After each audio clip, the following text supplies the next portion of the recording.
Degree level mains exam crack ചെയ്യുന്നത് എപ്പോഴും ബുജികളാണ് എന്നാണ് നിങ്ങൾ വിചാരിച്ചിരിക്കുന്നതെങ്കിൽ അത് തെറ്റാണ്.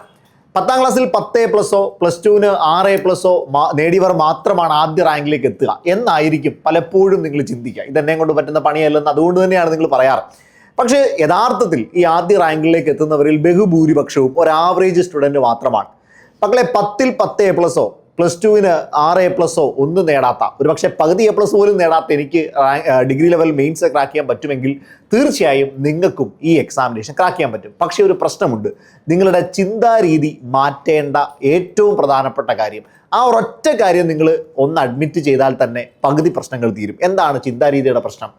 നിങ്ങൾക്കൊരു റാങ്ക് ഹോൾഡറിനെ പോലെ ചിന്തിക്കാൻ പറ്റുന്നില്ല എന്നുള്ളതാണ് നിങ്ങളുടെ പ്രശ്നം. നിങ്ങളൊന്ന് ആലോചിച്ച് നോക്കുക. നിങ്ങൾ എപ്പോഴും പഠിക്കാനിരിക്കുന്ന സമയത്തായിക്കോട്ടെ, പഠിക്കാൻ തീരുമാനിക്കുന്ന സമയത്തായിക്കോട്ടെ, എന്താ ചിന്തിക്കുന്നത്?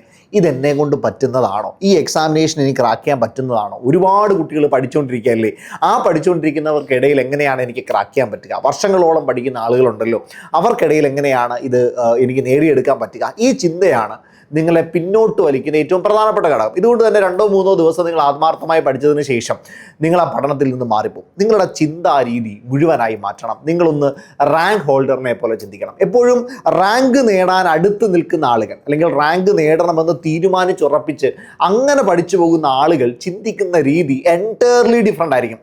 ഞാൻ ആ കാര്യങ്ങൾ ജസ്റ്റ് ഒന്ന് പറഞ്ഞുതരാം. ആ രീതിയിൽ നിങ്ങൾ നിങ്ങളുടെ ചിന്താരീതി ഒന്ന് മാറ്റാനായിട്ട് ശ്രമിക്കാം. അതിൽ ഏറ്റവും പ്രധാനപ്പെട്ട കാര്യം, എപ്പോഴും നമ്മളൊരു കാര്യം അഡ്മിറ്റ് ചെയ്യേണ്ടത്, എന്നെ പോലെയുള്ള നിങ്ങളെ പോലെയുള്ള ഹ്യൂമൻ ബീയിങ്സ് തന്നെയാണ് ഈ എക്സാമിനേഷന് വേണ്ടി പ്രിപ്പയർ ചെയ്യുന്നതെന്ന് മനസ്സിലാക്കണം. നമ്മളെപ്പോഴും ചിന്തിക്കുന്നത് എന്താണ്? അയ്യോ, കുറേ ആളുകൾ 3 ലക്ഷം പേര് 4 ലക്ഷം പേര് എക്സാം എഴുതുന്നു, അപ്പം ഇതിനിടയ്ക്ക് ഞാനെന്ന് പറയുന്ന ഒരു ശിശുവായിട്ടുള്ള ആൾക്ക് എങ്ങനെ ഇത് നേടാൻ പറ്റും? അങ്ങനെയൊക്കെ ചിന്തിക്കാറുണ്ട്.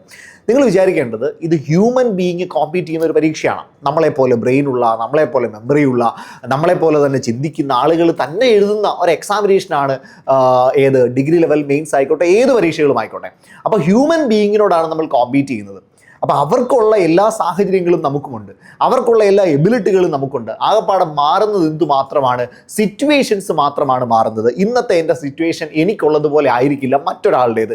ഈ സിറ്റുവേഷനെ നമ്മളുടേതിനോട്, നമുക്ക് ഈ എക്സാമിനേഷൻ ക്രാക്ക് ചെയ്യാനുള്ളതിനോട് അനുകൂലമാക്കി മാറ്റുക എന്നുള്ളത് മാത്രമാണ് നമുക്ക് ചെയ്യാൻ പറ്റുന്ന കാര്യം. അപ്പം മനസ്സിലാക്കേണ്ട ഏറ്റവും പ്രധാനപ്പെട്ട കാര്യം, ഹ്യൂമൻ ബീയിങ്ങിനോടാണ് നമ്മൾ കോമ്പീറ്റ് ചെയ്യുന്നത്. ആ കോമ്പീറ്റ് ചെയ്യുന്ന ഹ്യൂമൻ ബീയിങ്സിന് എല്ലാവർക്കും അവരവരുടേതായ ഒരുപാട് പ്രശ്നങ്ങളോ പ്രതിസന്ധികളോ ഒക്കെ കാണും. ആവറേജ് സ്റ്റുഡൻസ് കാണും, നല്ല ബ്രില്യൻ്റ് ആയിട്ടുള്ള സ്റ്റുഡൻസ് കാണും, പല സാഹചര്യങ്ങൾ കാണും. ആ സാഹചര്യങ്ങളെ നമ്മുടേതിനോട് ചേർത്ത് നിർത്തി എങ്ങനെ നമുക്ക് ഈ എക്സാമിനേഷൻ ബീറ്റ് ചെയ്യാൻ പറ്റും എന്നുള്ള രീതിയിലേക്ക് നിങ്ങളുടെ ചിന്തയെ മാറ്റുക. കിട്ടുമോ കിട്ടുമോ കിട്ടുമോ കിട്ടുമോ എന്ന് ചിന്തിക്കാതെ എങ്ങനെ നമ്മുടെ സാഹചര്യങ്ങൾക്കനുസരിച്ച് ഈ എക്സാം ക്രാക്ക് ചെയ്യാൻ പറ്റും എന്ന നിലയിലേക്ക് നിങ്ങളുടെ ചിന്തകളെ നിങ്ങൾ മാറ്റാൻ ശ്രമിക്കുക. അതേപോലെ തന്നെ വളരെ പ്രധാനപ്പെട്ട മറ്റൊരു കാര്യമാണ് സിറ്റുവേഷൻസിനെ കൃത്യമായി മനസ്സിലാക്കുക എന്നുള്ളത്. എന്തുകൊണ്ടാണ് നമ്മൾ പഠിക്കുന്നത്? നമ്മൾ പഠിക്കുന്നത് ഒരു ഡിഗ്രി ലെവൽ എക്സാമിനേഷൻ ക്രാക്ക് ചെയ്ത് ഒരു ഗവൺമെൻറ് സർവീസിൽ കയറണം എന്ന ആഗ്രഹം കൊണ്ടാണ്. ഗവൺമെൻറ് ജോലി നേടുക, ഒരു സേഫ് ആയിട്ടുള്ള ഒരു പൊസിഷനിലേക്ക് എത്തുക, ഒരു സമാധാനമുള്ള ഒരു ജീവിതം മുന്നോട്ട് നയിക്കുക, ഇതൊക്കെയാണ് നമ്മുടെ പ്രധാനപ്പെട്ട ലക്ഷ്യങ്ങൾ. അപ്പോൾ ഇതിനു വേണ്ടിയിട്ട് നമുക്ക് നമ്മുടെ മുന്നിൽ ലക്ഷ്യമുണ്ട്, ഒരു ഡിഗ്രി ലെവൽ ജോലി നേടുക. ഇനി നമ്മൾ കോമ്പീറ്റ് ചെയ്യാൻ പോകുന്നത് കമ്പനി ബോർഡ് അസിസ്റ്റന്റ് എക്സാം ആണെന്ന് വിചാരിക്കാം. ഈ കമ്പനി ബോർഡ് അസിസ്റ്റന്റിൽ ഏത് റാങ്കിന് വേണ്ടിയിട്ടാണ് നിങ്ങൾ കോമ്പീറ്റ് ചെയ്യുന്നത്? നിങ്ങൾ 1ാം റാങ്കിന് വേണ്ടിയിട്ടാണോ? നിങ്ങൾ ജസ്റ്റ് റാങ്ക് ലിസ്റ്റിലേക്ക് കയറാൻ വേണ്ടിയിട്ടാണോ? ജോലി നേടാൻ വേണ്ടിയിട്ടാണോ? നിങ്ങളുടെ ലക്ഷ്യം എന്താണ്? നിങ്ങൾ പരീക്ഷ എഴുതാൻ വേണ്ടിയിട്ടാണ് പഠിക്കുന്നതെങ്കിൽ നിങ്ങൾക്ക് പ്രത്യേകിച്ച് ഒരു ഗുണം ഉണ്ടാകാൻ പോകുന്നില്ല. പരീക്ഷ എഴുതും, പക്ഷേ റാങ്ക് ലിസ്റ്റിലേക്ക് കയറണമെന്നില്ല. നിങ്ങൾ റാങ്ക് ലിസ്റ്റിലേക്ക് കയറാനായിട്ടാണ് പഠിക്കുന്നതെങ്കിൽ നിങ്ങൾ ചിലപ്പോൾ റാങ്ക് ലിസ്റ്റിലേക്ക് കയറിയേക്കാം, പക്ഷേ ആദ്യ റാങ്കുകളിലേക്കോ ജോലി കിട്ടുന്നതിലേക്കോ ഒന്നും കയറിയെന്ന് വരില്ല. നിങ്ങൾ ജോലി കിട്ടാനായിട്ടാണ് പഠിക്കുന്നതെങ്കിൽ ചിലപ്പോൾ 3ാമത്തെ വർഷത്തിൻ്റെ അവസാനം നിങ്ങൾക്ക് ജോലി കിട്ടിയേക്കാം. ആദ്യ റാങ്കിലേക്ക് എത്തിയാൽ മാത്രമേ ആദ്യ വർഷങ്ങളിൽ തന്നെ, സമയങ്ങളിൽ തന്നെ ജോലി കിട്ടുള്ളൂ. അപ്പോൾ നിങ്ങൾക്ക് എവിടെ എത്താനായിട്ടാണ്, നിങ്ങളുടെ ഗോൾ എവിടെയാണ് നിങ്ങൾ സെറ്റ് ചെയ്ത് വെച്ചിരിക്കുന്നത്? അത് റാങ്ക് ലിസ്റ്റിൻ്റെ ആദ്യം എത്താനായിട്ടായിരിക്കണം. ആ രീതിയിൽ നിങ്ങൾ സെറ്റ് ചെയ്യും. നിങ്ങളുടെ അംബീഷൻ എൻ്റെ റാങ്ക് ലിസ്റ്റിൻ്റെ ആദ്യ റാങ്കിൽ, 1ാം റാങ്കിൽ, 2ാം റാങ്കിൽ, ആദ്യ 10 റാങ്കിൽ എത്താൻ വേണ്ടിയിട്ടാണ് ഞാൻ കോമ്പീറ്റ് ചെയ്യുന്നതെന്നുള്ളത് നിങ്ങൾ മനസ്സിൽ സെറ്റ് ചെയ്യും. എൻ്റെ അഭിപ്രായം, നിങ്ങൾ ഈ വീഡിയോയുടെ താഴെ നിങ്ങൾ ഏത് റാങ്കിലേക്കാണ് കമ്പനി ബോർഡ് അസിസ്റ്റന്റ് മെയിൻസിൻ്റെ പരീക്ഷ കഴിയുമ്പോൾ എത്താൻ ആഗ്രഹിക്കുന്നത് എന്നത് ഇപ്പോൾ തൊട്ട് തന്നെ ഒന്ന് ടൈപ്പ് ചെയ്തിട്ടോടാ. അത് നിങ്ങളുടെ ഒരു റുട്ടീനാക്കി മാറ്റ്, അത് സ്വപ്നം കാണുന്നതാക്കി മാറ്റ്, മാനിഫെസ്റ്റ് ചെയ്ത് നിങ്ങളിലേക്ക് എത്തുന്നതാക്കി നിങ്ങൾ മാറ്റ്. ഉറപ്പായിട്ടും അതിലൊരു റിസൾട്ട് നിങ്ങൾ കണ്ടിരിക്കും. മറ്റൊരു പ്രധാനപ്പെട്ട കാര്യം, നിങ്ങൾക്ക് വേണ്ടത് മോട്ടിവേഷൻ ആണോ ഡിസിപ്ലിൻ ആണോ? എന്താണ് മോട്ടിവേഷനും ഡിസിപ്ലിനും തമ്മിലുള്ള വ്യത്യാസം? മോട്ടിവേഷൻ ഇന്നുണ്ടാവുന്നതാണ്, നാളെ അത് ഉണ്ടാവണമെന്ന് ഒരു നിർബന്ധവും ഇല്ല. നിങ്ങളിപ്പോൾ ഈ വീഡിയോ കാണുന്നത് തന്നെ പഠിക്കാനുള്ളൊരു മോട്ടിവേഷൻ തന്നെയാണ്, ശരിയല്ലേ? എനിക്ക് കുറച്ച് നന്നായി ഡിഗ്രി മെയിൻസിന് വേണ്ടി പഠിക്കണം, കമ്പനി പ്രൊഡക്ഷൻ നേടണം എന്നുള്ള ഒരാഗ്രഹം നിങ്ങൾ ഒരു പക്ഷേ ഈ വീഡിയോ കണ്ടുകൊണ്ടിരിക്കുമ്പോൾ നിങ്ങൾക്ക് ഉണ്ടാവുന്നുണ്ടായിരിക്കാം. ഈ വീഡിയോ കണ്ടതിന് ശേഷം 1 മണിക്കൂറോ 2 മണിക്കൂറോ പോട്ടെ, ഒരു ദിവസവും കൂടെ എങ്കിലും ഇതേ മോട്ടിവേഷൻ തന്നെ തുടരുന്നുമുണ്ടാവാം. അതിനുശേഷം ആ മോട്ടിവേഷന് ഒരു കാരണവശാലും ആയുസുണ്ടാവില്ല. ഇത് നമ്മുടെ പഠനകാര്യം മാത്രമല്ല, എല്ലാ കാര്യങ്ങളും ഇങ്ങനെയാണ്. നിങ്ങൾ ജിമ്മിൽ പോകാനായിട്ട് ആഗ്രഹിക്കുന്ന കുട്ടികളാണെങ്കിൽ പലപ്പോഴായി നിങ്ങൾ ജിമ്മിൽ പോകാനായിട്ട് മനസ്സിൽ ആഗ്രഹം ഉണ്ടാക്കും. അതിന് ഏതെങ്കിലും അർണോൾഡിൻ്റെയൊക്കെ വീഡിയോസ് ഇരുന്ന് കാണും, കണ്ട് മോട്ടിവേഷനൊക്കെ കയറ്റി 3 ദിവസം ജിമ്മിൽ പോകും. 4-ാം ദിവസം എത്തുമ്പോഴത്തേക്കും എന്ത് ചെയ്യും? അത് ഫെയിലാവും. ഇതേ അനുഭവം തന്നെയാണ് എൻ്റേതും. ഞാനും ഈ കഴിഞ്ഞ ഒരു 3-4 മാസങ്ങൾക്ക് മുമ്പ് ജിമ്മിൽ പോയി തുടങ്ങി, 2-3 തവണ റിപ്പീറ്റ് ചെയ്തു, പക്ഷേ പാതി വഴിയിൽ ഉപേക്ഷിച്ചു പോയി. അപ്പം ഇത് നമ്മളുടെ ചിന്തയുടെ പ്രശ്നമാണ്, ചിന്താരീതിയുടെ പ്രശ്നമാണ്. അപ്പം നമുക്ക് ഒരു മോട്ടിവേഷൻ ആണോ വേണ്ടത് അതോ ഡിസിപ്ലിൻ ആണോ വേണ്ടതെന്ന് സെറ്റ് ചെയ്യാം. ഡിസിപ്ലിൻ ഒരിക്കലും ഇന്ന് തീർന്നു പോകുന്നതല്ല, 2 ദിവസം കൊണ്ട് തീർന്നു പോകുന്നതല്ല. അത് നമ്മുടെ ജീവിതചര്യയുടെ ഭാഗമാണ്, റുട്ടീൻ്റെ ഭാഗമാണ്. പക്ഷേ മോട്ടിവേഷൻ 1-2 ദിവസം കഴിഞ്ഞാൽ അത് വീണ്ടും എന്ത് ചെയ്യാം? പുതിയൊരു മോട്ടിവേഷൻ തപ്പിപ്പോണ്ടി വരും. അപ്പോൾ മോട്ടിവേഷൻ വേണമെന്നല്ല പറയുന്നത്, പക്ഷേ മോട്ടിവേഷന് പുറകെ മാത്രമായി നിങ്ങൾ സമയം കളയരുത്. പകരം നിങ്ങൾ എന്ത് ചെയ്യുക? നിങ്ങൾ ഡിസിപ്ലിനിൽ ഫോക്കസ് ചെയ്യുക. നിങ്ങൾ ഡിസിപ്ലിൻ ഉണ്ടാക്കിയെടുക്കാനായിട്ട് ശ്രമിക്കാം, ഒരു റുട്ടീൻ ക്രിയേറ്റ് ചെയ്യാനായിട്ട് ശ്രമിക്കാം. ആ റുട്ടീനിൽ, ആ സിസ്റ്റത്തിൽ മുന്നോട്ട് പോകാം. നിങ്ങളൊന്ന് ആലോചിച്ച് നോക്കിയേ, നിങ്ങൾ ഏതാണ്ട് ഒരു 15 വർഷം സ്കൂൾ ലൈഫും കോളേജ് ലൈഫായിട്ടൊക്കെ മുന്നോട്ട് പോയ ആളുകളാണ്. അപ്പോൾ ആ സമയത്ത് നിങ്ങളൊന്ന് ആലോചിച്ച് നോക്കിയേ, നിങ്ങൾ ട്യൂഷന് പോകുമായിരുന്നു, നിങ്ങൾ സ്കൂളിലെ കാര്യങ്ങൾ പഠിക്കാനായിട്ട് സമയമെടുക്കുമായിരുന്നു, സ്കൂളിൽ പോയി പഠിക്കുമായിരുന്നു, അധ്യാപകർ പറയുന്ന കാര്യങ്ങൾ കൃത്യമായിട്ട് കേൾക്കുമായിരുന്നു. എല്ലാവരുടെ കാര്യമല്ല കേട്ടോ പറയുന്നത്, ഡിസ്ക്ലെയിമർ അവിടെയുമുണ്ട്. എന്നാലും ഓക്കെ, ഒരു പക്ഷേ നിങ്ങൾ രാവിലെ 5 മണിക്കൊക്കെ എഴുന്നേറ്റ് രാവിലെ 6 മണിക്കത്തെ ട്യൂഷന് പോയി, ബസ് കയറി മറ്റുമൊക്കെ ട്യൂഷന് കയറി ചെന്ന് അവിടുത്തെ കഴിഞ്ഞ് 9 മണിയായപ്പോൾ സ്കൂളിലെത്തി, 10 മണിയോടെ അധ്യാപകൻ ക്ലാസ്സിൽ കയറി, വൈകുന്നേരം 4 മണി വരെ പല അധ്യാപകരുടെ ക്ലാസ്സുകളൊക്കെ കണ്ട് തിരികെ വീട്ടിൽ വന്ന് വീണ്ടും ഹോംവർക്ക് ചെയ്ത്, വീണ്ടും പഠിച്ച കാര്യങ്ങൾ റിപ്പീറ്റ് ചെയ്ത്, പരീക്ഷയ്ക്ക് വേണ്ടിയിട്ടുള്ള കാര്യങ്ങൾ ചെയ്ത്, ടെസ്റ്റ് പേപ്പേഴ്സിന് വേണ്ടിയിട്ടുള്ള കാര്യങ്ങൾ ചെയ്ത്, നിങ്ങൾ എങ്ങനെയാണ് ഇത് ചെയ്തത്? ഒരു ദിവസം പോലും സ്കിപ്പ് ചെയ്യാൻ പറ്റാതെ എല്ലാ ദിവസവും നിങ്ങൾ ചെയ്തു പോയതിൻ്റെ കാരണം എന്താണ്? നിങ്ങളൊന്ന് ആലോചിച്ച് നോക്കി മക്കളെ. അന്ന് നിങ്ങളൊരു സിസ്റ്റത്തിൻ്റെ കീഴിലായിരുന്നു. നിങ്ങളോട് ചോദ്യങ്ങൾ ചോദിക്കാൻ അന്ന് ആളുകളുണ്ടായിരുന്നു. ഹോംവർക്ക് ചെയ്തിട്ട് പോയില്ലെങ്കിൽ അവിടെ വടിയുമായി നിൽക്കുന്ന ഒരു അധ്യാപകൻ ഉണ്ടായിരുന്നു. നിങ്ങൾ നന്നായി പഠിക്കുന്നില്ല എങ്കിൽ വീട്ടിൽ നീ എന്തുകൊണ്ട് പഠിക്കുന്നില്ലെന്ന് ചോദിക്കാനുള്ള ആളുകൾ, അപ്പനും അമ്മയും ഒക്കെ അവിടെ കൃത്യമായി നിങ്ങളോടത് ചോദിക്കുമായിരുന്നു. അങ്ങനെ നിങ്ങൾ നന്നായി അക്കൗണ്ടബിൾ ആയിട്ടുള്ളൊരു പേഴ്സൺ ആയിരുന്നു ആ സമയത്ത്. പക്ഷേ ഇന്ന് നിങ്ങൾ പഠിക്കാത്തതിൻ്റെ കാരണം എന്താണ്? ഇന്ന് നിങ്ങൾ പ്രോപ്പറായിട്ട് ഓരോ ദിവസവും എന്താണ് പഠിക്കേണ്ടതെന്ന് നോക്കാത്തതിൻ്റെ കാരണം എന്താണ്? ഇന്ന് പഠിച്ചിട്ട് നാളെ നിങ്ങൾക്ക് പഠിക്കാൻ പറ്റാത്തതിൻ്റെ കാരണം എന്താണ്? നിങ്ങൾ 15 വർഷം പഠിച്ചിട്ട് പ്രത്യേകിച്ച് ഒന്നും നേടിയിട്ടില്ല, അത് യാഥാർത്ഥ്യം തന്നെയാണ്. ഇപ്പോഴും നിങ്ങൾ മറ്റൊരു ജോലിക്ക് വേണ്ടി, അന്ന് പഠിച്ച അതേ ആ ഒരു സ്ട്രീമിൽ ഒന്നും അല്ലാത്തൊരു ജോലിക്ക് വേണ്ടി നിങ്ങളിപ്പോൾ ട്രൈ ചെയ്തുകൊണ്ടിരിക്കുകയാണ്. ഇനി നിങ്ങളൊരു പക്ഷേ 60 വർഷത്തേക്ക് വേണ്ടിയിട്ടാണ്, നിങ്ങളുടെ എൻറ്റയർ ലൈഫിന് വേണ്ടിയിട്ടാണ് നിങ്ങളിപ്പോൾ പഠിച്ചുകൊണ്ടിരിക്കുന്നത്. അന്ന് ഒരു 15 വർഷം 10ാം ക്ലാസ് ഒക്കെ ആയപ്പോഴത്തേക്ക് നിങ്ങളോട് പറഞ്ഞു 10 ഏറ്റവും വലുത്. +2 എത്തിയപ്പോഴത്തേക്ക് പറഞ്ഞു +2 നിങ്ങളുടെ ജീവിതത്തിലെ ഏറ്റവും വലിയ ടേണിംഗ് പോയിന്റ്, അത് നിങ്ങൾ അടിപൊളിയായിട്ട് പഠിക്കണം. ഡിഗ്രിക്ക് എത്തിയപ്പോഴത്തേക്ക് പറഞ്ഞു ഡിഗ്രിയാണ് നിങ്ങളുടെ ജീവിതത്തിലെ ഒഴിച്ചുകൂടാൻ പറ്റാത്തൊരു കാര്യം, അത് കഴിഞ്ഞാൽ പിന്നെ നിങ്ങളുടെ ജീവിതം സെറ്റാണ്. പക്ഷേ ഇവിടെ എല്ലാം നിങ്ങൾ ആക്ച്വലി കബളിക്കപ്പെടുകയാണ് ചെയ്തിട്ടുള്ളത്. യാഥാർത്ഥ്യം അതൊന്നും ആയിരുന്നില്ല. ഇപ്പോഴാണ് നിങ്ങൾ യഥാർത്ഥത്തിൽ നിങ്ങളുടെ ജീവിതം സെറ്റാക്കാൻ, നിങ്ങളുടെ ഭാവി സെറ്റാക്കാനായി യഥാർത്ഥ വർക്ക് ചെയ്തുകൊണ്ടിരിക്കുന്നത്. പക്ഷേ ഈ സമയത്ത് ആ സിസ്റ്റത്തിലേക്ക് തിരികെ പോകാൻ നിങ്ങൾക്ക് പറ്റുന്നില്ല. മറ്റൊന്നുമല്ല, അത് പറഞ്ഞു തരാൻ കൃത്യമായി ആളുകളില്ല. മക്കളെ, മറ്റാരുമില്ലെങ്കിലും നമ്മളാവണം നമ്മുടെ സിസ്റ്റം ക്രിയേറ്റ് ചെയ്യേണ്ടത്. നമ്മൾ എന്താണെന്ന് കൃത്യമായി അറിയാവുന്ന ആളുകൾ നമ്മളാണ്. നമ്മൾ നമ്മുടെ സിസ്റ്റം ക്രിയേറ്റ് ചെയ്യുക. ആ സിസ്റ്റം മുന്നോട്ട് നീട്ടുന്ന വഴിയിലൂടെ നടന്നു പോകാനായിട്ട് നമുക്ക് പറ്റണം. സോ ഡിസിപ്ലിനാണ് നമ്മൾ ക്രിയേറ്റ് ചെയ്യേണ്ടത്. ആ ഡിസിപ്ലിനിൽ മുന്നോട്ട് ഓരോ ചുവടും എടുത്തു വെക്കാനായിട്ട് ശ്രമിക്കുക. അങ്ങനെയാണെങ്കിൽ അത് നിങ്ങളുടെ ലൈഫിൻ്റെ റുട്ടീനായിട്ട് മാറും. എല്ലാ ദിവസവും പഠിക്കേണ്ട സമയം നിങ്ങൾ മുൻകൂട്ടി അറിയും. എല്ലാ ദിവസവും നിങ്ങൾ എത്ര സമയം ഇൻവെസ്റ്റ് ചെയ്യണമെന്ന് നിങ്ങൾക്ക് മനസ്സിലാക്കാൻ പറ്റും. എല്ലാ ദിവസവും എക്സാമുകൾ ചെയ്യണമെന്നും റിവിഷൻ ചെയ്യണമെന്നും കൃത്യമായി നിങ്ങളുടെ സിസ്റ്റം നിങ്ങളോട് പറഞ്ഞു തന്നുകൊണ്ടേയിരിക്കും. സോ നിങ്ങൾ മോട്ടിവേഷനുകളുടെ പുറകെ പോകാതെ മോട്ടിവേഷൻ വേണ്ടതല്ല കേട്ടോ, മോട്ടിവേഷനൊക്കെ കാണണം, പഠിക്കാനൊരു അർഗ് ക്രിയേറ്റ് ചെയ്യണം. പക്ഷേ ഡിസിപ്ലിൻ കൃത്യമായിട്ട് ക്രിയേറ്റ് ചെയ്തിടാനായിട്ട് ശ്രമിക്കാം. മറ്റൊരു പ്രധാനപ്പെട്ട കാര്യമാണ് നിങ്ങൾ ക്വസ്റ്റ്യൻ പേപ്പേഴ്സിനെയും സിലബസിനെയും കൃത്യമായി മനസ്സിലാക്കാം. ഒരുപാട് പ്രീവിയസ് ഇയർ ചോദ്യങ്ങൾ PSC ഇട്ടിട്ടുണ്ട്. ഈ പ്രീവിയസ് ഇയർ ചോദ്യങ്ങളാണ് നമ്മുടെ കീ. ഈ കീയിൽ നിന്നാണ് ക്വസ്റ്റ്യൻസ് വീണ്ടും റിപ്പീറ്റ് ചെയ്യുന്നത്, പാറ്റേൺ കൃത്യമായിട്ട് റിപ്പീറ്റ് ചെയ്യുന്നത്, ഏത് രീതിയിലാണ് ക്വസ്റ്റ്യൻ വരിക എന്ന് നിങ്ങൾക്ക് മനസ്സിലാക്കാൻ പറ്റുന്നത്. സോ നിങ്ങൾ ക്വസ്റ്റ്യൻ പേപ്പേഴ്സിനെ കൃത്യമായി മനസ്സിലാക്കുക. അവിടുന്ന് നിങ്ങൾക്ക് മനസ്സിലാക്കാൻ പറ്റുള്ളൂ ഏത് ഏരിയയിൽ നിന്നാണ് ചോദ്യം വരിക.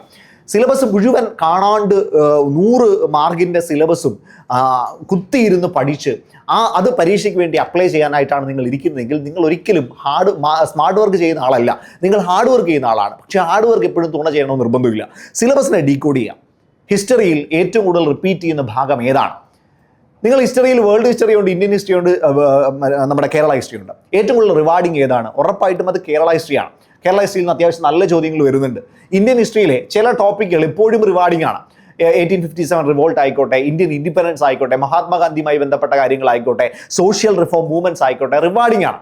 പക്ഷെ അതിൽ ചില നമ്മുടെ സ്വാതന്ത്ര്യ സമര കാലഘട്ടത്തിലെ ആർട്സ്, മറ്റേ പത്രങ്ങൾ, ഇതുമായി ബന്ധപ്പെട്ട കാര്യങ്ങളൊക്കെ വല്ലപ്പോഴും 10 ചോദ്യ പേപ്പറുകൾ 2 or 3 മാത്രം റിപ്പീറ്റ് ചെയ്യുന്ന ഭാഗമാണ്. ഇനിയും എക്കണോമിക്സിലേക്ക് വന്നാൽ അവിടെയും സ്കിപ്പ് ചെയ്യാനുള്ള സാധനങ്ങളുണ്ട്. കോൺസ്റ്റിറ്റ്യൂഷൻ, അതേപോലെ തന്നെ നമ്മുടെ ആർട്സ്, സ്പോർട്സ്, ലിറ്ററേച്ചർ, കൾച്ചർ, ഇപ്പം ഇതിലൊക്കെ സ്കിപ്പ് ചെയ്യാനുള്ള ചില സാധനങ്ങൾ കാണും. അതിൽ കയറി മുറുക്കി പിടിച്ചിട്ട് അതിൽ തന്നെ ഇരുന്ന് മണിക്കൂറുകൾ കളഞ്ഞാൽ ഒരിക്കലും നിങ്ങൾക്ക് റിവാർഡ് കൃത്യമായിട്ട് കീപ്പ് ചെയ്യാൻ പറ്റില്ല. അതുകൊണ്ട് നിങ്ങൾക്ക് ഏതാണ് വേണ്ടത് വേണ്ടാത്തതെന്ന് മനസ്സിലാക്കാൻ പ്രീവിയസ് ഇയർ ചോദ്യ പേപ്പറുകളും അതേപോലെ തന്നെ സിലബസും നന്നായി മനസ്സിലാക്കാം.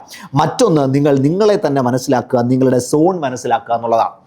4 സോണുകളിലൂടെയാണ് ഓരോ മനുഷ്യനും എപ്പോഴും ജീവിച്ചു പോവുക. 1 കംഫോർട്ട് സോണാണ്, 2 ഫിയർ സോണാണ്, 3 ലേണിംഗ് സോണാണ്, 4 സക്സസ് സോണാണ്. സക്സസ് സോണിനെ നമുക്ക് റാങ്ക് ഹോൾഡർ സോൺ എന്ന് വിളിക്കാം. ആദ്യത്തെ കംഫോർട്ട് സോൺ എല്ലാവർക്കും ഇഷ്ടമുള്ള കാര്യമാണ്. നമ്മൾ നന്നായി പഠിക്കാനായിട്ട് തീരുമാനിച്ചിരിക്കുന്ന സമയത്ത് മറ്റൊരാൾ വന്നിട്ട് പറയുകയാണ്, ഇപ്പം നന്ദന വന്നിട്ട് എന്നോട് പറയുകയാണ്, നമുക്ക് ഒരു ചായ കുടിക്കാൻ പോവാം. അപ്പം നന്ദനോട് ചായ കുടിക്കാനായിട്ട് പോവുക കംഫോർട്ടബിൾ ആയിട്ടുള്ള സന്തോഷമുള്ള ഒരു കാര്യമാണെന്ന് വിചാരിക്കാം. അപ്പോൾ ഇവിടെ എന്തായിരിക്കും സംഭവിക്കുക? നമ്മുടെ മനസ്സിൽ ഒരു കാര്യം നമ്മൾ സെറ്റ് ചെയ്ത് വെച്ചിട്ടുണ്ട്. ആ സെറ്റ് ചെയ്ത് വെച്ചിരിക്കുന്ന കാര്യത്തിന് റിബലായിട്ട് നമുക്ക് കംഫോർട്ട് തരുന്ന, സന്തോഷം തരുന്ന, കുറച്ച് ഫ്രീ ആയിട്ട് ഇരിക്കാൻ പറ്റുന്ന ഒരു കാര്യം കയറി വരികയാണെന്നുണ്ടെങ്കിൽ അവിടെ എന്തായിരിക്കും സംഭവിക്കുന്നത്? നമ്മൾ അതിൻ്റെ പുറകെ പോകാനായിട്ട് ശ്രമിക്കും. അത് നമ്മുടെ കംഫോർട്ട് സോണിനെ കുറച്ചുകൂടി എൻഹാൻസ് ചെയ്യുന്ന, സന്തോഷിപ്പിക്കുന്ന കാര്യമാണ്. അല്ലെങ്കിൽ ഒരു സിനിമ കാണാനായിട്ട് പോവുക, അല്ലെങ്കിൽ ഒരു ടൂറ് പോകാനായിട്ട് ശ്രമിക്കാം, അങ്ങനെയൊക്കെ ഫ്രീ നമ്മുടെ റീൽസ് സ്ക്രോൾ ചെയ്യാനായിട്ട് ശ്രമിക്കാം. അപ്പം ഇങ്ങനെയൊക്കെയുള്ള കാര്യങ്ങൾ എപ്പോഴും നമുക്ക് സന്തോഷം തരുന്ന കാര്യമാണ്. പഠിക്കാതിരിക്കാൻ ഭയങ്കര എളുപ്പമാണ്, പഠിക്കാനാണ് പ്രയാസം. ആ പ്രയാസമുള്ള കാര്യത്തിലേക്ക് പോകാനായിട്ടാണ് നമുക്ക് ഏറ്റവും കൂടുതൽ ബുദ്ധിമുട്ടുള്ളത്. സോ കംഫോർട്ട് സോണിൽ നമുക്ക് ഒരിക്കലും ഒരു റിസൾട്ട് ഉണ്ടാക്കാനോ സക്സസ് ഉണ്ടാക്കാനോ പറ്റില്ല. കാരണം നമ്മൾ പഠനത്തെ എപ്പോഴും സ്കിപ്പ് ചെയ്തുകൊണ്ടിരിക്കും. 2 ഫിയർ സോണാണ്. ഫിയർ സോണിലേക്ക് എത്തുമ്പോൾ നമ്മൾ പഠിക്കുന്നുണ്ട്, പക്ഷേ ഈ പഠിക്കുന്നത് ശരിയായിട്ടാണോ എന്ന പേടി നമുക്കുണ്ടാവും. നാട്ടുകാരെന്തെങ്കിലും പറയുന്നുണ്ടോ എന്നുള്ള പേടി നമുക്കുണ്ടാവും. പഠിച്ചുകൊണ്ടിരിക്കുകയാണെങ്കിൽ ജോലി എനിക്ക് കിട്ടുമോ, വേക്കൻസി കുറവല്ലേ, ഇങ്ങനെയുള്ള കുറേ ചോദ്യങ്ങൾ നമ്മുടെ മനസ്സിലേക്ക് വരും. നല്ല സൈനാണ്, കാരണം നമ്മൾ പഠിക്കുന്നുണ്ട് എന്നുള്ളതിൻ്റെ, നമ്മുടെ ലൈഫിനെ പറ്റി ചിന്തിക്കുന്നുണ്ട് എന്നുള്ളതിൻ്റെ പ്രശ്നമാണ്. പക്ഷേ ഫിയർ സോണിലും നമുക്ക് റിസൾട്ട് ഉണ്ടാക്കാൻ കഴിയില്ല. മറ്റൊന്ന് ലേണിംഗ് സോണാണ്. നിങ്ങളിപ്പോൾ ഡിഗ്രി പ്രിലിമിനറി പരീക്ഷ ക്രാക്ക് ചെയ്തിട്ടുണ്ടെങ്കിൽ യെസ്, നിങ്ങൾ ലേണിംഗ് സോണിലാണ്. ഒരു 50 മാർക്ക് വരെ, ഒരു 40 മാർക്ക് വരെ, 40 to 50 മാർക്കൊക്കെ ഈസി ആയിട്ട് സ്കോർ ചെയ്യാൻ പറ്റും. കാരണം സിലബസിൻ്റെ ചങ്കായിട്ടുള്ള ഭാഗങ്ങളൊക്കെ നിങ്ങളുടെ കയ്യിൽ ഒരു പക്ഷേ ഉണ്ടാവും. പക്ഷേ അതിന് മുകളിൽ എടുത്തു വെക്കാൻ, റാങ്ക് ഹോൾഡറിലേക്ക് എടുത്തു വെക്കാനുള്ള ടോപ്പിക്കുകളൊന്നും കാണില്ല. നിങ്ങൾ എല്ലാ പരീക്ഷകളിലും പ്രിലിംസ് വരെ എത്തും, മെയിൻസ് നിങ്ങൾ ക്ലിയർ ചെയ്യില്ല. ഇതിൻ്റെ ഏറ്റവും പ്രധാനപ്പെട്ട കാരണം നിങ്ങൾ ലേണിംഗ് സോണിലാണ്. ഇതും നിങ്ങൾക്ക് റാങ്ക് എത്തിക്കാനായിട്ട് കഴിയില്ല. ഇനിയും ലാസ്റ്റ് ഭാഗമാണ്, അല്ലെങ്കിൽ നമ്മളെ റാങ്ക് ലിസ്റ്റിലേക്ക് എത്തിക്കുന്ന ഏറ്റവും പ്രധാനപ്പെട്ട ഭാഗമാണ് റാങ്ക് ഹോൾഡർ മൈൻഡ് സെറ്റ്, അല്ലെങ്കിൽ സക്സസ് മൈൻഡ് സെറ്റ്. ഇവിടേക്ക് എത്തുക അത്ര എളുപ്പമല്ല. നന്നായി അധ്വാനിക്കേണ്ടി വരും, നന്നായി പണിയെടുക്കേണ്ടി വരും, കുറേ കാര്യങ്ങൾ നമുക്ക് വേണ്ടെന്ന് വെക്കേണ്ടി വരും. കംഫോർട്ട് സോണുകളെ നമ്മൾ ബ്രേക്ക് ചെയ്യേണ്ടി വരും, നമ്മുടെ ഇഷ്ടങ്ങളെ മാറ്റി വെക്കേണ്ടി വരും, ചിലരോട് നമ്മൾ നോ പറയേണ്ടി വരും. ഇങ്ങനെ പല കാര്യങ്ങളും ചെയ്തെങ്കിൽ മാത്രമേ നമുക്ക് നമ്മുടെ സക്സസ് സോണിലേക്ക്, അല്ലെങ്കിൽ റാങ്ക് ഹോൾഡർ സോണിലേക്ക് എത്താൻ പറ്റുള്ളൂ. സോ നിങ്ങൾ ഇപ്പോൾ തന്നെ തിരിച്ചറിയുക നിങ്ങൾ ഏത് സോണിലാണ്. ജസ്റ്റ് കമൻറ്റ് ബിലോ നിങ്ങൾ ഏത് സോണിലാണ് ഇപ്പോൾ നിൽക്കുന്നത്. ഈ സോണിൽ നിന്ന് നിങ്ങൾ എത്താൻ ആഗ്രഹിക്കുന്ന സോൺ ഏതാണ്, അതിനുവേണ്ടി നിങ്ങൾ എന്താണ് ചെയ്യാൻ പോകുന്നത്, തീർച്ചയായും താഴെ കമൻറ്റ് ചെയ്യാം. അത് കാണാൻ എനിക്കും ആഗ്രഹമുണ്ട്. ദെൻ മറ്റൊന്ന്, ഫെയിലിയറുകളെ ഇഷ്ടപ്പെട്ട് തുടങ്ങുക എന്നുള്ളതാണ്. പലപ്പോഴും നമ്മൾ മോക്ക് എക്സാമ്പിൾ എടുക്കുന്ന സമയത്ത് ഒരു ഫെയിലിയർ പറ്റി, അല്ലെങ്കിൽ നന്നായി മാർക്ക് കുറഞ്ഞുപോയി. ആ സമയത്ത് എന്താ പറ്റുക? അയ്യോ, ഞാനിത് പഠിക്കുന്നത് ശരിയായിട്ട് തന്നെയാണോ, എനിക്ക് പറ്റുന്നുണ്ടോ, എനിക്ക് പറ്റുന്നില്ല, നിർത്തിപ്പോകാം, ഇങ്ങനെയുള്ള ചിന്തകൾ വരും. പകരം നിങ്ങൾക്കൊരു മാർക്ക് കുറഞ്ഞാൽ നിങ്ങൾ പഠിക്കുക, ഒരു പാഠം പഠിക്കുക. ഞാനൊരു ഒരു ഫേമസ് ആയിട്ടുള്ള, ഞാൻ എപ്പോഴും മനസ്സിൽ കൊണ്ടു നടക്കുന്ന ഒരു കൊട്ടേഷനുണ്ട്: തോൽവികൾ എന്നൊന്നില്ല. ഓരോ തോൽവിയും അല്ലെങ്കിൽ ഓരോ പരാജയങ്ങളും അത് പുതിയ പാഠങ്ങളാണ്. അതായത് തോൽവി എന്നൊന്നും നമ്മുടെ മനസ്സിൽ, നമ്മുടെ ജീവിതത്തിൽ കാണേണ്ട കാര്യമില്ല. ഓരോ തോൽവിയിൽ നിന്നും, ഓരോ പരാജയത്തിൽ നിന്നും നമ്മൾ പുതിയ പുതിയ പുതിയ പാഠങ്ങൾ പഠിച്ചുകൊണ്ടിരിക്കുകയാണ്. ഒരു ചോദ്യം തെറ്റുമ്പോൾ യെസ്, ആ ടോപ്പിക് ഞാൻ പഠിച്ചിട്ടില്ല, ആ ടോപ്പിക്കിനെ കൂടി ഞാൻ എൻ്റെ റാങ്ക് ഹോൾഡർ ലിസ്റ്റിലേക്ക് എടുത്ത് ഇടേണ്ടതായിട്ടുണ്ട്. കോൺസ്റ്റിറ്റ്യൂവൻ്റ് അസംബ്ലിയിൽ നിന്നൊരു മാർക്ക് പോയി, യെസ്, ആ പോയിന്റ് എനിക്ക് പഠിക്കാൻ പറ്റിയിട്ടില്ല. എക്സാമിന് മുൻപ് ആ പോയിന്റ് കൂടി പഠിക്കാൻ ഒരു അവസരം, ഒരു ഓപ്പർച്യൂണിറ്റി നിങ്ങൾക്ക് കിട്ടി എന്ന് മനസ്സിൽ സെറ്റ് ചെയ്യാം. സോ റാങ്ക് ഹോൾഡർ മൈൻഡ് സെറ്റിലേക്ക് നിങ്ങൾ എത്തിക്കഴിഞ്ഞു. ഈ രീതിയിൽ നിങ്ങളുടെ ചിന്ത നിങ്ങൾ മാറ്റിയാൽ നിങ്ങളുടെ ഓരോ പോരായ്മകളും നിങ്ങൾക്ക് ഓരോ ഓപ്പർച്യൂണിറ്റികളായി, ഓരോ സ്റ്റഡീസ് ആയിട്ട് നിങ്ങൾക്ക് തന്നെ സെറ്റ് ചെയ്യാനായിട്ട് പറ്റും, ഒരു സംശയവുമില്ല. സോ ഓപ്പർച്യൂണിറ്റീസ്, ഫെയിലിയേഴ്സിനെ ഒരു ഓപ്പർച്യൂണിറ്റിയായി, ഒരു സൈനായി, ഒരു സക്സസ് സൈനായി നിങ്ങൾ കാണാനായിട്ട് ശ്രമിക്കാം. മറ്റൊരു പ്രധാനപ്പെട്ട കാര്യം, നിങ്ങൾ ഇതിനെ ഒന്നും ഹാർഡ് സിറ്റുവേഷനിലേക്ക് കൊണ്ടുപോകരുത്, പാടാക്കി മാറ്റരുത് എന്നുള്ളതാണ്. അയ്യോ ഇത്രയും പഠിക്കാനുണ്ടല്ലോ, ഇത്രയും പഠിച്ചാലല്ലേ തീരുള്ളൂ, സിലബസിലെ ഇത്രയും വലിയ റാങ്ക് ഫയലുകൾ എനിക്ക് തീർക്കാനുണ്ടല്ലോ, സിലബസിൽ 100 മാർക്കിന് ഇത്രയും ടോപ്പിക്കുകൾ എനിക്ക് തീർക്കാനുണ്ടല്ലോ, 1857 കലാപം എടുത്തു വെച്ചിട്ട് അയ്യോ കലാപത്തിൽ ഇത്രയും പേജുകൾ എനിക്ക് തീർക്കാനുണ്ടല്ലോ. മറിച്ച് ഒരു ദിവസം വൈകുന്നേരം നിങ്ങളൊന്ന് ഗ്രാറ്റിറ്റ്യൂഡ് ഇട്ടേ, ഞാനിന്ന് ഇത്രയും ടോപ്പിക്കുകൾ പഠിച്ചു തീർത്തു, എൻ്റെ സിലബസിൽ നിന്ന് ഇത്രയും ടോപ്പിക്കുകൾ എനിക്ക് തീർക്കാൻ പറ്റി, ഞാൻ ഇത്രയും ടോപ്പിക്കുകൾ തീർത്തു, എനിക്കിനി കുറച്ച് ടോപ്പിക്കുകൾ കൂടി പഠിച്ചാൽ നല്ല മാർക്ക് സ്കോർ ചെയ്യാനായിട്ട് പറ്റും, 50 പേപ്പറിൽ 25 പേപ്പർ ഞാൻ പഠിച്ചു തീർത്തു, യെസ് പ്രൗഡ്, ഞാനൊരു നല്ല പഠിതാവായി മാറിക്കഴിയുകയാണ്, ഒരു റാങ്ക് ഹോൾഡർ മൈൻഡ് സെറ്റിലേക്ക് മാറിക്കൊണ്ടിരിക്കുകയാണ്, ഇനി എനിക്കൊരു 25 പേപ്പറോടെ പഠിച്ചു തീർത്താൽ മതി. പോസിറ്റീവ് സൈനിലേക്ക്, സിംപ്ലിസിറ്റിയിലേക്ക് നിങ്ങൾ നിങ്ങളുടെ കാര്യങ്ങളെ കൊണ്ടുപോവുക, ഹാർഡാക്കി മാറ്റാതെ സിംപ്ലിസിറ്റിയിലേക്ക് നിങ്ങളുടെ കാര്യങ്ങൾ കൊണ്ടുപോകാനായിട്ട് ശ്രമിക്കാം. യെസ്, ഈ ടെക്നിക്കുകളാണ്, ഈ ചിന്തകളാണ് നിങ്ങളെ ഒരു റാങ്ക് ഹോൾഡർ മൈൻഡ് സെറ്റിലേക്ക് കൊണ്ടുപോകുക. ഞാൻ ഈ പറഞ്ഞ കാര്യങ്ങൾ എത്ര പേർക്ക് കണക്ട് ചെയ്യാൻ പറ്റുമെന്ന് അറിയില്ല. ചിലർ ഇതിൻ്റെ താഴെ ഒരു പക്ഷേ നെഗറ്റീവ് കമൻറ്റുകൾ കൊണ്ടുവന്നേക്കാം, ഇതെല്ലാവർക്കും ആപ്ലിക്കബിൾ അല്ല, ഇത് ചില ആളുകൾക്ക് മാത്രമേ പറ്റുള്ളൂ. ഇതൊക്കെ എക്സ്ക്യൂസസ് മാത്രമാണ്. നിങ്ങളിനി താഴെ കമൻറ്റിൽ നെഗറ്റീവായിട്ട് ഇടാൻ പോകുന്ന ഒരു കാര്യത്തിലും യഥാർത്ഥത്തിൽ നിങ്ങളുടെ കയ്യിൽ ഒരു നല്ല മറുപടി ഉണ്ടാവില്ല. അത് വെറും ബഹളങ്ങൾ മാത്രമായിട്ട് അവിടെ അവശേഷിക്കും. പകരം തിരിച്ചറിഞ്ഞ് ഒരു റാങ്ക് ഹോൾഡർ മൈൻഡ് സെറ്റിൽ ഈ നിമിഷം മുതൽ ചിന്തിക്കാൻ നിങ്ങൾ റെഡിയാണെങ്കിൽ മക്കളെ മാറ്റവും ഉണ്ടാകും. ഇനി ഒരു 70-75 ദിവസം മാത്രമേ ഡിഗ്രി മെയിൻസിനുള്ളൂ. ഈ ടൈം കൊണ്ട് ഒരു സിസ്റ്റം നിങ്ങൾ ബിൽഡ് ചെയ്യും.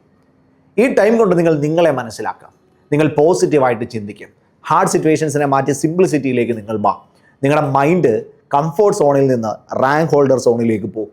ഉറപ്പായിട്ടും ഒരു റിസൾട്ട് നിങ്ങൾക്ക് ഉണ്ടാകും. ഇതേപോലെയുള്ള ടെക്നിക്കുകൾ കൂടി നിങ്ങളുടെ പഠനത്തിൽ നിങ്ങൾ കൊണ്ടുവരണമെങ്കിൽ ഓരോ ദിവസവും നിങ്ങൾ മുന്നോട്ട് പോകുമ്പോൾ ചിലപ്പോൾ നിങ്ങൾ നന്നായി അങ്ങനെ അങ്ങ് പോകണമെന്ന് നിർബന്ധമില്ല. ഇതിനിടയ്ക്ക് നിങ്ങൾ വീണ് പോകും. അവിടെ ആ സിസ്റ്റം സെറ്റ് ചെയ്യാൻ, നിങ്ങൾ കുറച്ചുകൂടി ഒന്ന് ബെറ്റർ ആവാൻ, നിങ്ങൾക്ക് ഓരോ കാര്യങ്ങളൊന്ന് മനസ്സിലാക്കാനുള്ള മെൻറ്റർഷിപ്പ് സപ്പോർട്ട് കൂടി വേണമെങ്കിൽ നമ്മുടെ ഡിഗ്രി ലെവൽ മെയിൻസ് ബാച്ചിലേക്ക് നിങ്ങൾക്ക് ജോയിൻ ചെയ്യാം. അവിടെ നമ്മുടെ ക്ലാസ്സുകൾ, നിങ്ങൾക്ക് ആവശ്യമുള്ള ടോപ്പിക് വൈസ് ക്ലാസ്സുകൾ ഉണ്ടാവും. അതേപോലെ തന്നെ PDF നോട്ടുകൾ, പ്രിൻ്റബിൾ ആയിട്ടുള്ള നോട്ട്സ് ഉണ്ടാവും. എക്സാംസ്, ഇഷ്ടംപോലെ എക്സാംസ് ഉണ്ടാവും. ആ SRM ടെക്നിക്കിലൂടെ തന്നെയാണ് ഞങ്ങൾ നിങ്ങളെ കൊണ്ടുപോവുക. ദെൻ അതേപോലെ ക്വസ്റ്റ്യൻ പ്രാക്ടീസ് സെഷൻസ് ഉണ്ടായിരിക്കും, മെൻറ്റർഷിപ്പ് സപ്പോർട്ട് ഉണ്ടായിരിക്കും. അപ്പോൾ ഇതിലൂടെ നിങ്ങൾക്ക് ഈ ടെക്നിക്കുകൾ കൂടി ഫോളോ ചെയ്ത്, അല്ലെങ്കിൽ ഈ രീതിയിൽ എങ്ങനെ പഠിച്ച് മുന്നോട്ട് പോകണം എന്ന കാര്യങ്ങൾ കൂടി മനസ്സിലാക്കി ഓരോ ആഴ്ചയിലും അത് അപ്ഡേറ്റ് ചെയ്ത് മുന്നോട്ട് പോകാനായിട്ട് സാധിക്കും. അപ്പോൾ ബാച്ച് ഇന്ന് രാവിലെയാണ് സ്റ്റാർട്ട് ആയിട്ടുള്ളത്. അപ്പം ജസ്റ്റ് തുടങ്ങിയിട്ട് മാത്രമേ ഉള്ളൂ. പക്ഷേ ബാച്ച് ഫില്ലാവാറായി, ഇനി കുറച്ച് സീറ്റുകൾ കൂടിയുള്ളൂ. വളരെ വേഗത്തിൽ നമ്മുടെ ഡിഗ്രി ലെവൽ മെയിൻസ് ബാച്ചുകൾ 2 ഫില്ലാവുകയാണ്. അപ്പോൾ നിങ്ങൾക്ക് ബാച്ചിലേക്ക് ജോയിൻ ചെയ്യാൻ താല്പര്യം ഉണ്ടെങ്കിൽ 8281223366 എന്ന് പറഞ്ഞ നമ്പറിലോട്ട് വിളിക്കാം. ഇല്ലെങ്കിൽ താഴെ ഒരു ഗൂഗിൾ ഫോം ഉണ്ട്, അത് ഫില്ല് ചെയ്യാം. ഇനി അതുമല്ലെങ്കിൽ നേരിട്ട് നമ്മുടെ ആപ്പിൽ കയറിക്കോ, നമ്മുടെ ബാച്ച് എടുത്തോ, എന്നിട്ട് പർച്ചേസ് ചെയ്തോ. 2499 രൂപ മാത്രമേ ഉള്ളൂ. അത് ഇപ്പോഴത്തെ ഒരു ഓഫറാണ്. നമ്മുടെ ബാച്ച് സ്റ്റാർട്ട് ചെയ്യുന്നതിനോടനുബന്ധിച്ച് 3499 ഫീസ്, 1000 രൂപ ഓഫ് ഉണ്ട്. അപ്പോൾ എത്രയും പെട്ടെന്ന് 8281223366 പറഞ്ഞ നമ്പറിലോട്ട് വിളിച്ചോ, ബാച്ചിൽ ജോയിൻ ചെയ്തോ, ഒരു റാങ്ക് ഹോൾഡർ മൈൻഡ് സെറ്റ് ചെയ്തോ. നിങ്ങൾ റെഡിയാണ്, നിങ്ങൾ സെറ്റ് ചെയ്യാനായിട്ട് തയ്യാറെടുത്ത് കഴിഞ്ഞു, നിങ്ങൾ മനസ്സിനെ പ്രിപ്പയർ ചെയ്ത് കഴിഞ്ഞുവെങ്കിൽ ഞാൻ പറയുന്ന കാര്യങ്ങൾ ഒന്ന് താഴെ കമൻറ്റിൽ ഇട്ടേക്കടാ. ബാക്കിയുള്ളവർക്ക് ഒരു വലിയ പ്രയോജനമായിരിക്കും. ഒപ്പം ഈ ചാനൽ കൂടി ഒന്ന് സബ്സ്ക്രൈബ് ചെയ്തോ. നമുക്ക് മറ്റൊരു വീഡിയോയിൽ കാണാം. Thank you.